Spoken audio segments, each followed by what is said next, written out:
Olá, meus seres iluminados, firmes e fortes, sou o professor Marcos e hoje eu vou falar com vocês sobre a arte grega. Lembra-se, quando nós falamos do período grego, nós estamos falando de 5 fases. O período pré-homérico, período homérico, arcaico, clássico e helenístico. Mas quando nós vamos trabalhar o preceito da arte grega, nós falamos desses 3 períodos: arcaico, clássico e helenístico. O período arcaico, ele se denomina com a formação da polis, a formação das cidades-estados, a formação saindo daquele movimento gentílico, da formação das comunidades gentílicas, para uma formação de cidade-estados. A gente depois vamos observar que essa arte grega, principalmente no período arcaico, ela vai ter a sua base influenciada pela arte egípcia. Principalmente as esculturas gregas vão se basear muito nas esculturas egípcias, aquelas esculturas que ficavam à frente das pirâmides. Lembra-se que quando nós falamos desse conceito, então, a gente pode sempre trabalhar nas questões de vestibulares, colocam que os egípcios foram professores de quem? Dos gregos. Os gregos aprenderam com os egípcios e adaptaram. Quando nós falamos do período clássico, nós vamos observar que as esculturas, entre outras obras artísticas e arquitetônicas, elas ganham movimento, leveza e equilíbrio. Entenda-se que as esculturas agora, elas ganham maior detalhe, enriquecimento para a visão das pessoas. A leveza, o aspecto sem aquele excesso de material colocado, e o equilíbrio, a gente vai ver a obra totalmente simétrica. Quando nós trabalhamos então o período helenístico, que é o principal período artístico dentro desse mundo grego, período rico, a gente vai ver que o aspecto do espiritual é muito presente dentro das obras. E a gente vai ver que o corpo e o movimento das esculturas, elas vão ganhar uma essência de maior detalhismo. E quando nós trabalhamos no conceito da beleza, lembre-se, essa beleza externa, ela traz um ponto da natureza. Os gregos, eles baseados dentro da filosofia, do pensamento, da reflexão, eles buscavam-se na natureza como a paz e o espírito. A gente vai ver a beleza matemática como a simetria, a escultura tem que ser perfeita, a arquitetura tem que ser perfeita, a pintura tem que ser perfeita, é a palavra denominada. A gente vai ver uma harmonia, aquilo que dá gosto de ser observado. Os elementos a ser analisados dessa arte grega tem que se basear no quê? No racionalismo, na razão, no pensamento, na criticidade.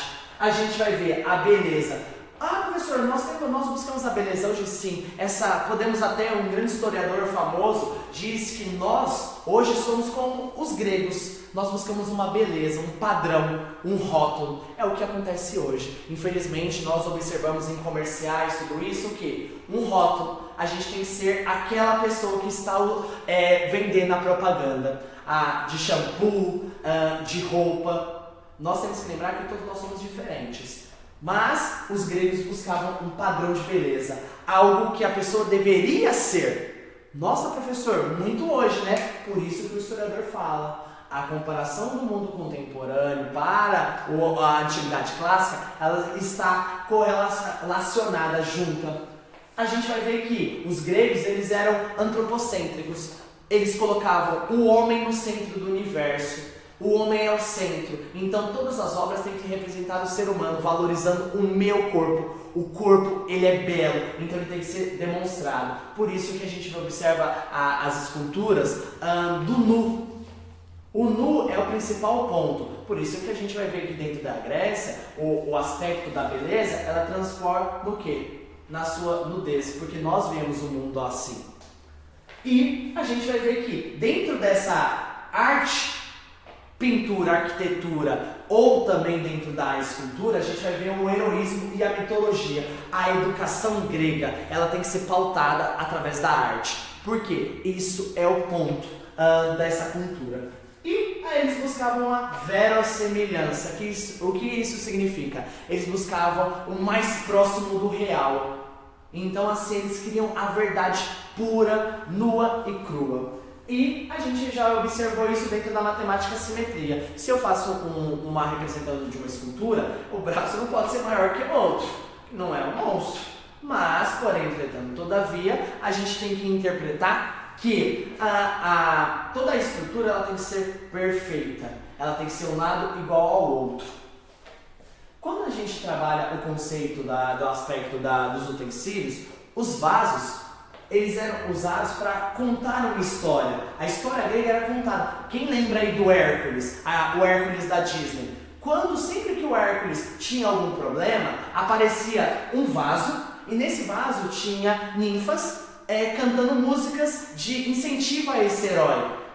Os gregos, eles não tinham esse conceito, não saíam pessoas cantando, mas pensa comigo, que quando nós falamos dos vasos, os vasos, eles vão contar essa história o quê? Para exaltar, que quando a pessoa observar, você fala assim, nossa mano, que legal a história grega. Então a gente vai ver que a mitologia e a história do cotidiano ela é trabalhada. Os feitos heróicos desses gregos, as guerras, principalmente a mitologia, o trabalho de Zeus, o trabalho de semideuses como Hércules. Então assim, todos esses deuses eles têm que ser trabalhados, permeados dentro dessa obra. Então quando ele parava e olhava, falava assim, caramba, que legal! Olha lá, isso chamava atenção. Vamos tentar associar o aspecto de uma televisão, por exemplo.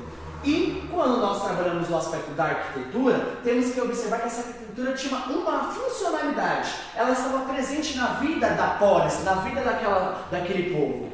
Lembra-se que essa arte tem uma função. Por exemplo, nós temos a Ágora e a Acrópole. A Ágora, a praça pública em que as pessoas tinham a sua correlação, porque dentro dessas praças poderiam se discutir e tudo mais. E nós temos um aspecto de não decorativo, não era algo apenas para ficar ali de enfeite. Quando nós falamos do aspecto da arquitetura, nós temos a arquitetura dórica, jônica e coríntia.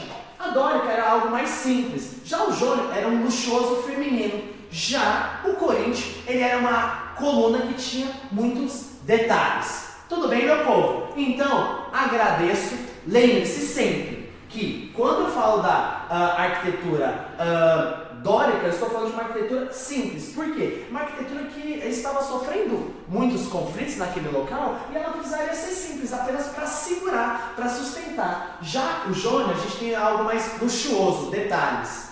Quando eu falo do Corinthians, nós temos o quê? Algo luxuoso. Meu povo, agradeço. Beijo, me liga, meu povo!